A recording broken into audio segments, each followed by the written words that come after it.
Je vous le rappelle brièvement, sport et philosophie font très bon ménage en Chine. Les jeunes Chinois à l'école apprennent le sport et exercent certaines disciplines obligatoires, attention, hein, obligatoires, qui ont été instaurées par des empereurs dès les premières dynasties chinoises. Évidemment, ils sont hyper champions dans les arts martiaux. La plupart des arts martiaux ont été inventés par les Chinois, mais il ne faut pas tout mélanger. D'autres ont été inventés aussi par les Coréens. Et les Japonais en ont adopté beaucoup des Coréens et des Chinois, mais ils sont aussi leurs propres inventions. Alors nous avons retrouvé quelques documents justement sur les anciens sports coréens, des athlètes par exemple qui s'affrontent sur les murs de tombeaux au VIe siècle, qui ont été retrouvés en Mandchourie. Ça, c'est tout à fait extraordinaire. Dès le 1er siècle avant Jésus-Christ, les arts martiaux étaient bien présents donc en Corée. Nous en avons la preuve grâce à ces représentations. Et vous savez que dans Voix en poésie, le principe est de retrouver, de partir d'un texte pour remonter l'histoire d'un pays, d'un personnage, d'une période, d'une discipline. Et là, eh bien, ce sont ces textes coréens qui nous emmènent sur les traces de quoi? Eh bien, sur des traces de combats à l'épée.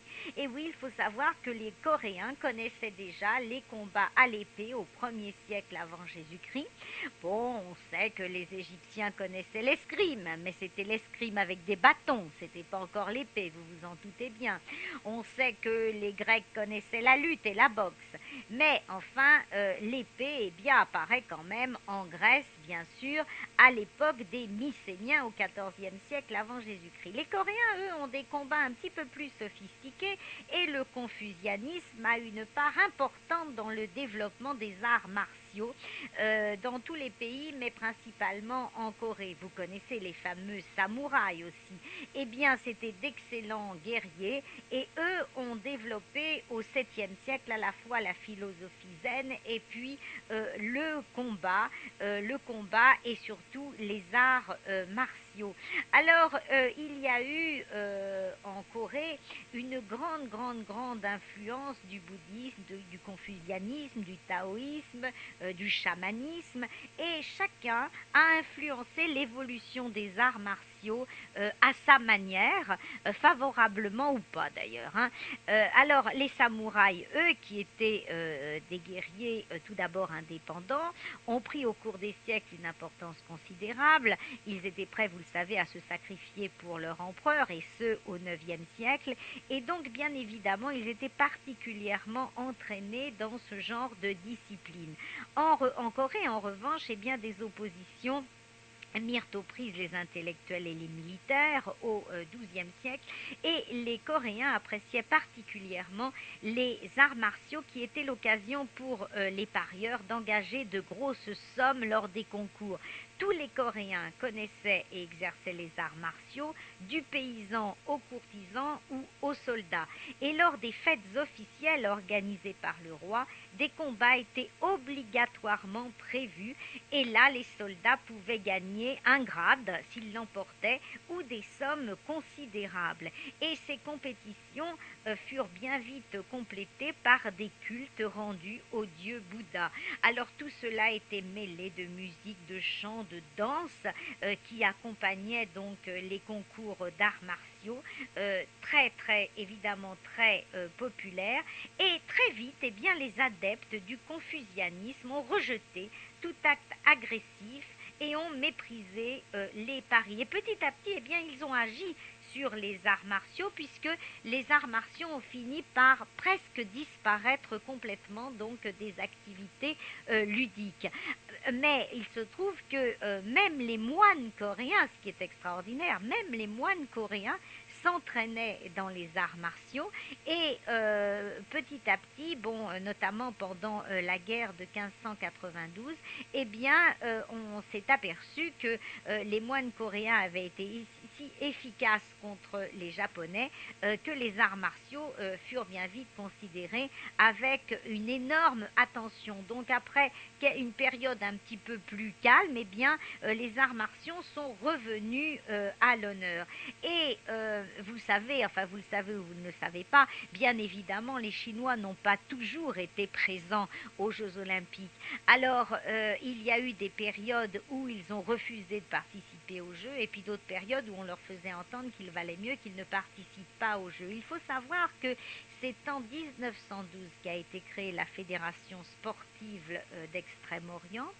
Et là, eh bien, Wang est devenu 10 ans plus tard, le premier membre chinois du Comité international olympique. On a quand même attendu 1930 de Los Angeles pour voir les athlètes chinois concourir aux Jeux olympiques. Et à la suite de ces premières participations, la République populaire de Chine a entraîné des changements profonds, si bien que de nombreuses écoles, des gymnases, des centres d'entraînement sportifs, des organisations sportives ont été créées, ont permis aux athlètes chinois d'améliorer leur niveau. Et puis pendant une vingtaine d'années, eh bien, les athlètes chinois n'eurent pas l'occasion de briller aux Jeux olympiques. En 1980, ils étaient présents aux Jeux d'hiver de Lake Placid, mais 4 ans plus tard à Los Angeles, grâce à leur champion au pistolet, là, ils ont enfin pu acquérir l'or. Ce champion s'appelait Ai Fan-Xu, donc le fameux Ai Fan-Xu qui est aujourd'hui considéré comme un véritable héros.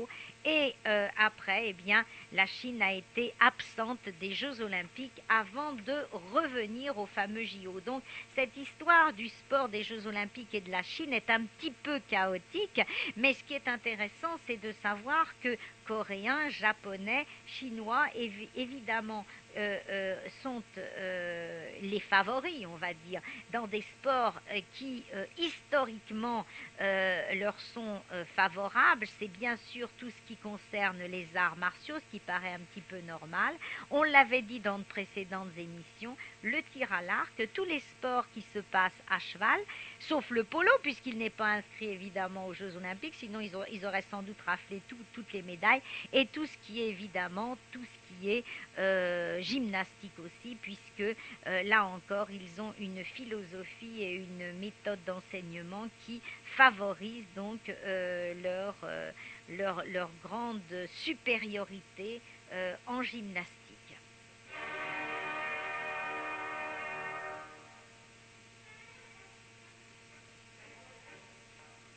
À la technique.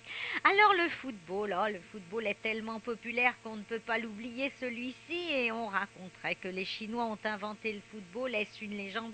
Est-ce la réalité? Alors il faut savoir qu'une sorte de football apparaît effectivement en Chine dès l'époque des Han.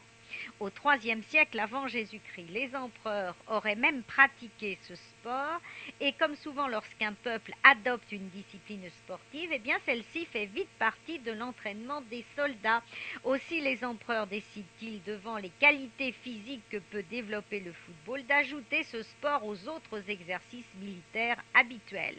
Donc la décision est prise, dorénavant tous les soldats devront faire du football. Le football fait donc son apparition dans les camps militaires. Au IIe siècle avant Jésus-Christ, j'en connais qui auraient été contents justement de pouvoir faire du foot en faisant leur service. Alors certains officiers sont même entrés dans l'histoire chinoise parce qu'ils étaient particulièrement doués, bien sûr, et qu'ils se sont fait remarquer. Et tous les Chinois étaient capables de citer le nom de ces généraux qui se sont illustrés au IIe siècle, aussi bien sur les champs de bataille que dans les camps d'entraînement, et bien sûr sur les terrains de foot également. Alors, les athlètes doués avaient quand même droit à l'admiration des empereurs, bien sûr, mais ils pouvaient aussi recevoir des lots de terre, ce qui n'était pas négligeable. Alors, ce football appelait en Chine le cuju.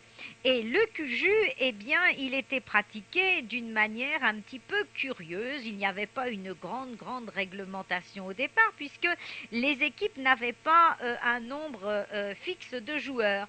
On pouvait simplement former des équipes de 10 joueurs au maximum, mais on pouvait aussi bien avoir 2 joueurs, 3 joueurs de chaque côté, et les matchs pouvaient se dérouler avec même un seul footballeur. Alors vous allez me dire, mais alors, où était le match? Eh bien, simplement, il tirait dans les buts, et puis on se contentait donc de voir, d'acclamer les buts gagnants. Bon, la plupart du temps, il y avait quand même 2 équipes, et puis il y avait un arbitre qui signalait avec un petit instrument une faute ou bien un point qui était gagné. Il faut savoir que les joueurs chinois, donc à l'époque, utilisaient déjà un ballon en cuir que l'on gonflait après l'avoir amolli, et les Chinois savaient jongler parfaitement avec la tête, les pieds, les genoux. On le voit aujourd'hui d'ailleurs sur des représentations nombreuses. Il faut dire que les enfants avaient l'habitude de jouer au ballon avec des ballons en tissu. Ils n'avaient pas des ballons en cuir, ils avaient des ballons en tissu et ils jouaient dans les rues.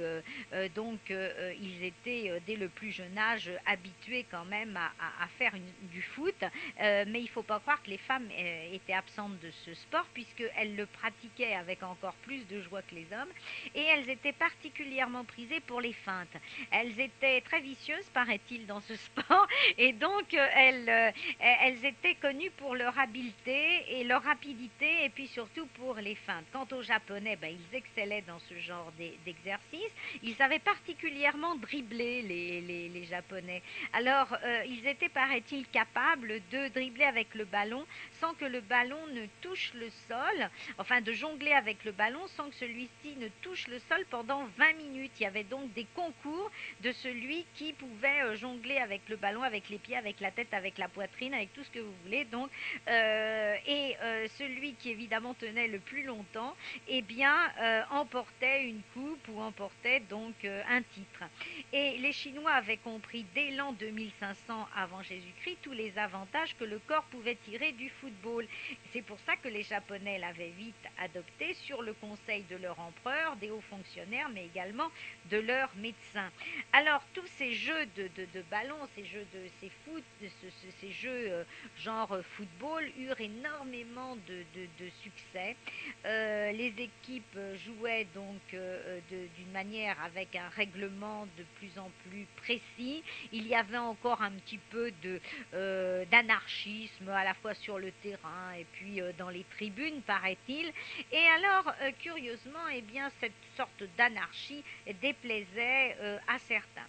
Alors, il y a eu une petite baisse de régime, bon, le football plus un peu moins à certaines époques, et puis, eh bien, il est revenu complètement à l'honneur, et nous allons voir de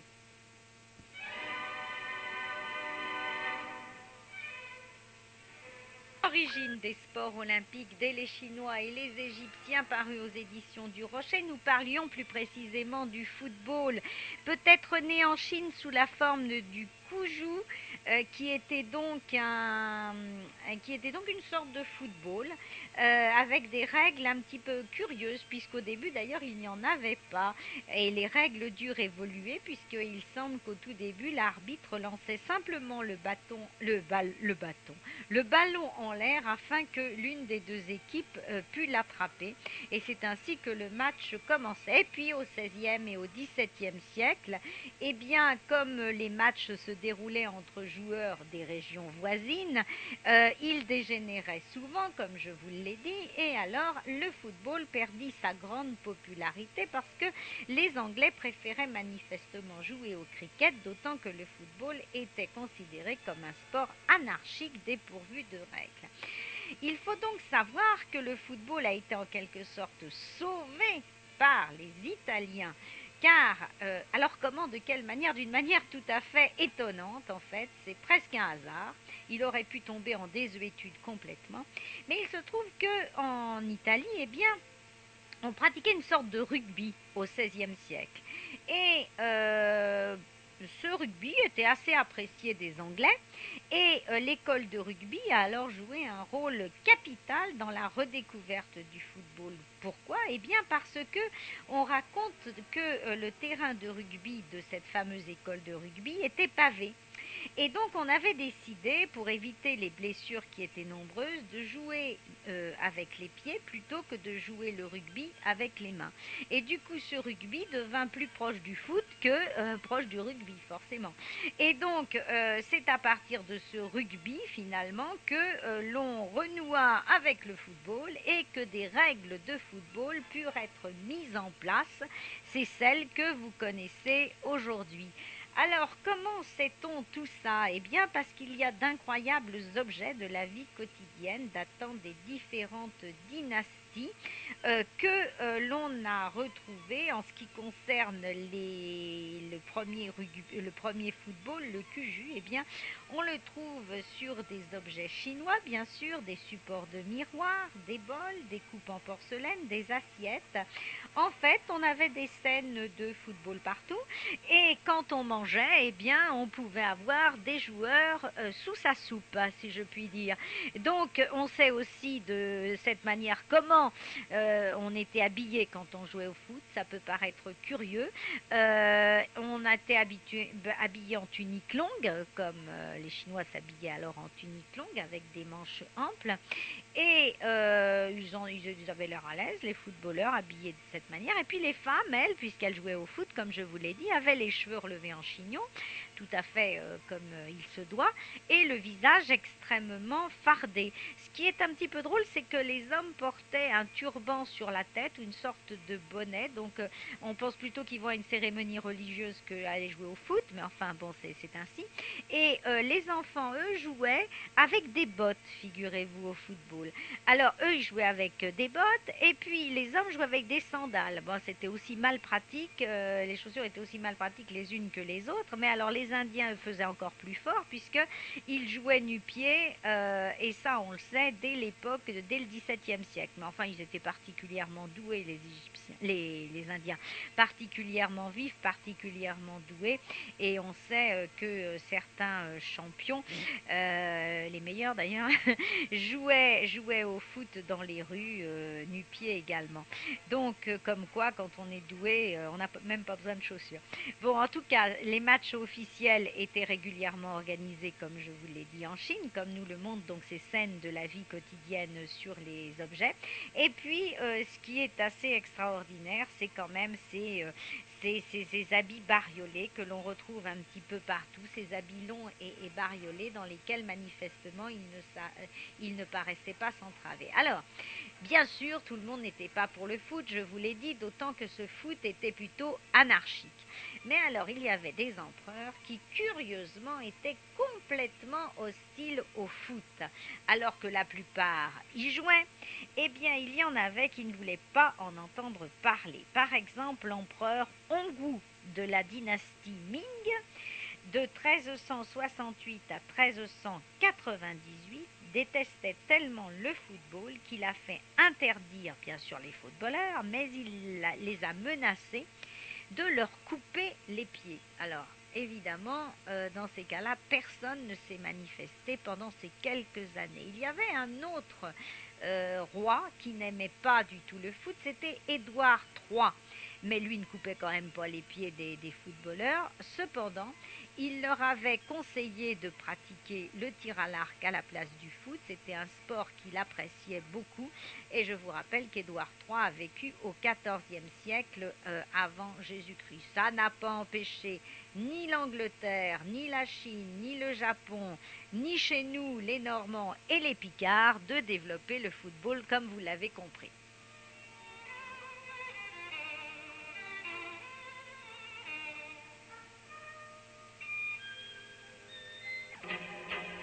À la technique, nous avons parlé des origines des sports olympiques dès les Chinois et les Égyptiens en attachant plus précisément de l'intérêt, bien sûr, à la Chine. C'est paru aux éditions du Rocher. À bientôt.